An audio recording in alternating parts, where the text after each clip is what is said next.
So what looks like a timber but flies like an edge? Supposedly this plane. Let's get her open and see what she looks like.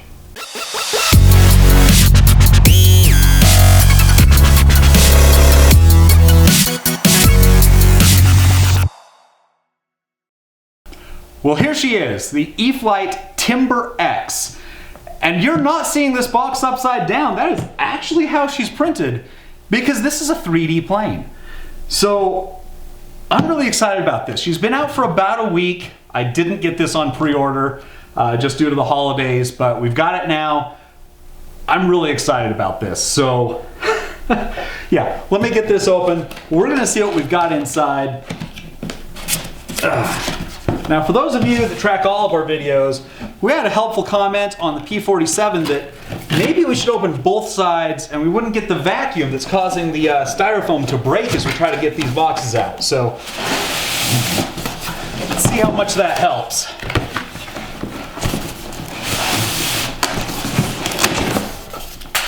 It was worth a try. Come on.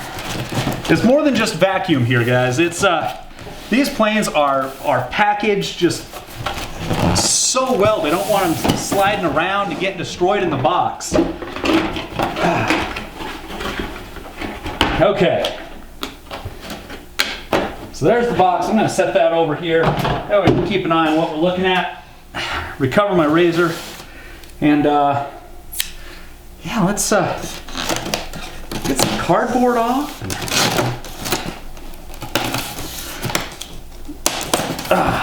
So Wyatt absolutely loves his 1.5 meter timber.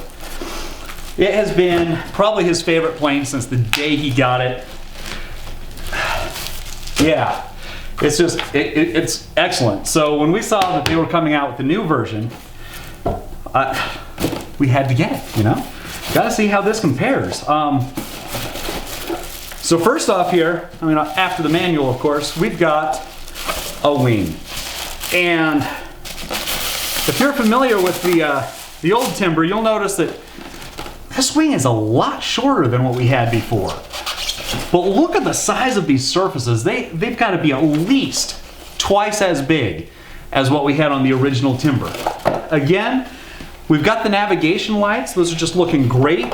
Got the same slat system like we had on the original timber, so that's encouraging. And yeah, just all of our cables are fed through a nice hole here, so we're not binding them up in the middle of the wing. Got a nice plastic tab here to help hold it to the fuselage. Yeah, I'm sufficiently impressed with this wing. I mean, this is looking great.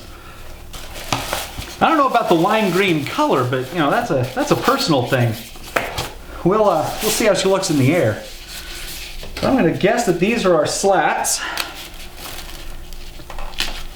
Try to get this tape off without breaking anything, you know. Come on, work with me here. The folks want to see what we've got, and so do I. All right. Easy does it. There we go. I'll just take one of the two out so we can see it. These slats are at least twice as big as what the other one had as well, just width-wise. Obviously they're shorter to fit the shorter wing, but... And they're nicely labeled. This one is for the right side. Excellent. I'm definitely going to be putting those on when the time comes.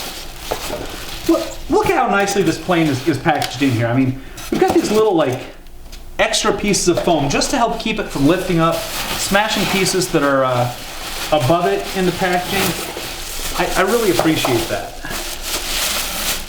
So, look at that. Oh, she looks so much like the predecessor, just scaled down ever so slightly. We've gone down from a 1.5 meter wingspan to a 1.2. Yeah. Again, we've got the same lights. We've got the same, you know, similar style battery hatch here. A nice spring to it, popped right off. All right. And this is something the old version didn't have. Look at these plastic reinforcements for the horizontal stabilizer. That is so nice. I love it. Oh, sorry, I'm a little speechless here. This is looking so much better than I'd anticipated, and I love E-flite planes. So here we go. We've got our propeller again, all packaged up to keep it from damaging anything or getting broken. Broken propellers are not our friends. Do not try to fly on a broken propeller. Yeah, look at that. Looks a lot like the original. We'll have to check on this, Jared, but this is a 12-inch prop. What size did the original fly in? I want to say it was a 12 as well. I don't remember. We may not have scaled the propeller down. We'll check on that while we do the build and let you know after the time lapse. So, that is this side complete. Whoa, what is this? Thought this side was empty, but there's this interesting little wood piece here. We will find out what that is for during the build. Hopefully it's not something that fell out and needs to be glued back in. All right. Rather than the clamshell like we've seen on some of our motion planes, this one is double-sided single foam with cardboard covers. Second wing, we've seen one wing already. I think that's sufficient. And then here are our horizontal stabilizers. Okay. How do we get into you? Looks like my razor's getting a little dull here. I'm having trouble cutting tape. Time to replace it. All right. There we go. All right, get one of these out to look at. Set this one aside. So here we've got some nice plastic reinforcements to mate up with what we saw on the fuselage itself. A nice hollow plastic tube that's going to connect into the other elevator. So here we've got some nice live plastic hinges. I would have preferred for them to have actually been pinned, but these are nicely molded into the control surface itself. And that's going to go really far to helping the survivability of this aircraft. We're not going to have to worry about the foam tearing out like we've seen on some of our other aircraft. Taking a look here inside the fuselage itself, we've got a really large compartment here. Now you're going to notice that there is not a radio installed in this. One of the features with this plane that I absolutely loved that E-flite did is they gave us the option of a plug-and-play model, which means we get to put our own radio in. Now, I personally haven't done a lot of 3D flying. Wyatt's given it a shot. And what he ran into was that having those safe select options and the gyro stabilization on his planes, he felt like was more of a detriment than helpful to him. So what we've done is we've got this 6-channel orange receiver. We can pick these up off of Hobby King, Amazon. They're great. We use them in just about everything. But that's going to give us, full range with none of that stabilization stuff that E-flite likes to put into their things. Of course, that does mean that if I crash it, I can't blame it on their program glitching out. It's all me, but let's face it, it's all me. Take a look at these servos. These are definitely not the little black digitals I'm used to seeing in my E-flite planes. Looks like we've got an A332 analog.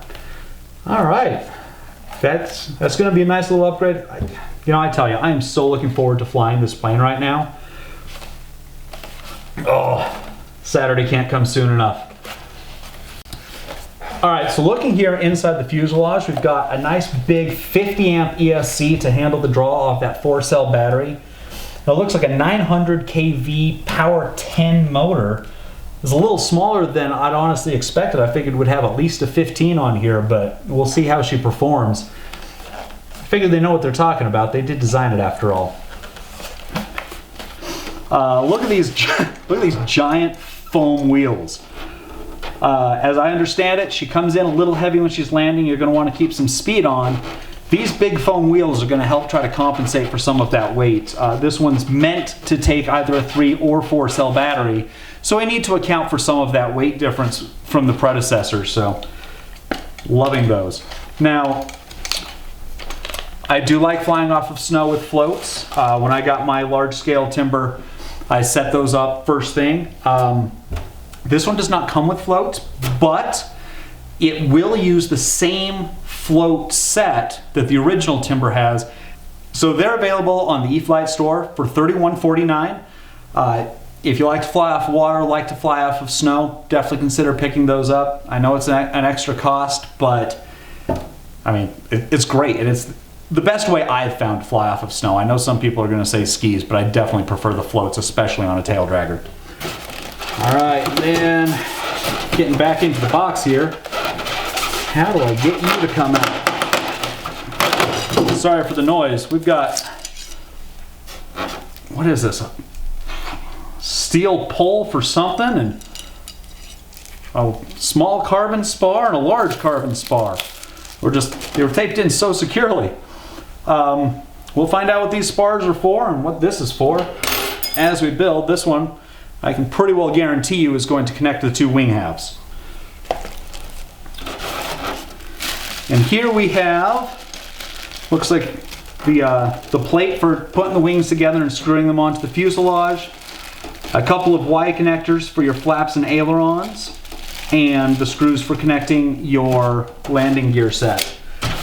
So there we have it. That's the full box. We're going to get the rest of these bags taken off, go into a time lapse to build this, and come back with what we think of her.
All right, folks, we're back. And, well, with the exception of a couple random parts that the manual said nothing about, she's assembled. We don't know what these are for. Hopefully they're not critical to her flight, but we'll hold on to them for just in case. Now, as usual, let's get this thrust check out of the way. Right now I'm on a 4-cell battery. She handles both a 3 and 4. We're going to check them both. So let's see how the 4-cell does for us.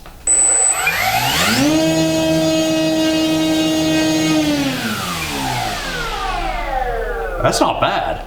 That's not bad. That's not bad at all. Let's see what she'll actually pull. This thing's become almost a staple for us now. Whew. that rudder is so big, this thing's barely going to fit on her. But there we go. Actually, Jared, for safety's sake, could you come and handle the throttle portion of this? Sure. Thank you. That way I can have a backup hand here for just in case. I'm just glad I'm not in front of this thing and Wyatt didn't put the propeller on. Hey, you're welcome. Safer back here. All right, you ready? Yep. I'm ready. Throttle cut. For safety.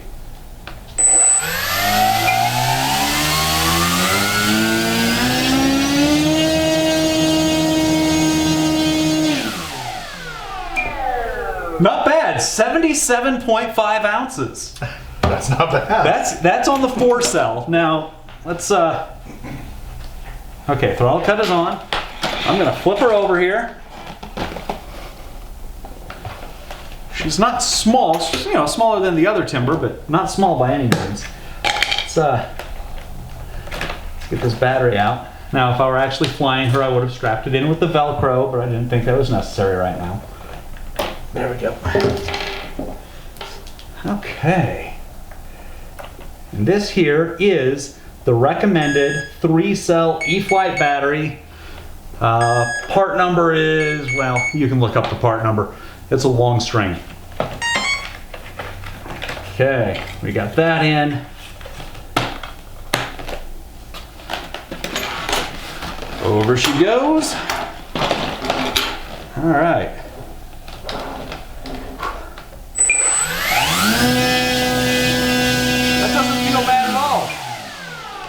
All right, so we had 77.5 ounces on the last one. You care to do this for us again, Jared? Sure.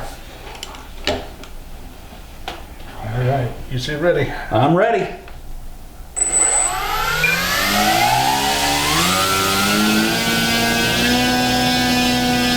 Oh, hold on. Do it. It went and locked our thrust at 1.8 ounces. We know we're getting more than that. Let's give that another shot.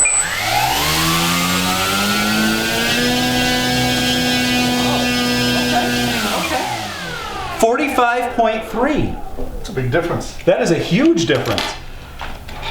All right, well I can see why people are saying that she flies nice and docile on the 3-cell, but then you can take her up to the 4-cell for that acrobatic 3D power. I mean, she looks great. A couple of things that I noticed. We've been having some issues with the E-flite quality check lately. This left wing here, the hinges don't seem to be fully attached, or rather the control horns don't seem to be fully attached. So I've got some slippage there. I don't think that was intentional because the right wing doesn't do the same thing. Other than that, I mean, really that's the biggest quality issue I've got with her. We've noticed that of late the E-flite EPO foam does have really large, very visible cells, and because this plane is white with the accent stickers, those are really visible. On a fully painted plane, you wouldn't see that nearly as badly. But yeah, I tell you, I'm looking forward to getting this plane out and trying her. We did tell you we'd look up the prop size. It's the same 12-inch prop that the 1.5 meter original timber flies on. She's running the same motor, and her ESC has been upgraded to a 50 amp from the 40 amp that the original came with. Now, you know why. He's all about more power, more better. He's already been running the original on a 4-cell battery, and that ESC has handled it fine. The motor mount, on the other hand, not so much. It kind of vomited the motor right out the nose. Of course, it had probably a good 100 flights on it, so the foam was starting to weaken anyway, but it was quite the experience, and we all had a good laugh at his expense. Anyway, let's move around the plane. I mean, she looks great. This landing gear, we've got this great squish to it. As we mentioned before, she has been known, by those who got her before us, to come in a little heavy on the 4-cell batteries. That's going to help take that shock right out of her, help you get a nice smooth landing. Again, keep a little bit of throttle on as you come in anyway, just to help out with that. These slats went on really nicely. Look at the contour on these things. I mean, they almost look like little micro wings themselves. It's really really impressive. Sadly, I used really thin CA to glue those on, and had a couple of drizzles, but you're not going to see that in the air. Those will wear off on their own. One thing I absolutely love about this is the way these control horns are hooked on. We've got these nice L-bends with the plastic clips. That makes that really easy to get into and service if need be. A lot easier than trying to work with a Z-bend there. Yeah, you know, I'm speechless. She's so good looking. Let's go through the control surfaces. I mean, this is a 3D plane. We've got to have some big deflections here. Check out what happens with these ailerons. I mean, look at that throw. That is awesome. Now, one of the unique things about this plane that, you know, not being a 3D flyer myself, I haven't seen much of, but I've got my flaps set to deflect both directions. I mean, both up and down. It's unique to me. You 3D flyers out there, you may see this all the time, but for me, this is, you know, really just one of those details. If I really wanted to, I could go in and dial these into just 2 gigantic flaperons. That may be excessive, but could be interesting. Coming back to the tail here, we've got, you know, again, great big throws on the elevator, great big throws on the rudders. I mean, this is going to be, she's going to be awesome. I'm probably going to start off with some pretty low dual rates and some expo just to get used to her before I try to fly her. But I'm looking forward to getting into the 3D aspects of this hobby and really giving this plane a workout. We may actually get Wyatt to try some of that. All right, back to her. We've got great nav lights here. Beautiful blinking red lights on the top and the bottom. Those are going to help us to keep track of her in dusk situations. We've got, of course, the red and the green nav lights on both sides. And look at those headlights. Landing lights, whatever you want to call them. I call them beautiful. Okay, also, with these wings, look at this. This is the first time I've really seen this on a foamy, but if you can see the light tracing through here, we have individual cells made out just like you would see on your old balsa planes with the individual ribs and your covering going over the top of that. That's one of the things that they've done on this aircraft to help keep the weight down, to help her get those acrobatic maneuvers in.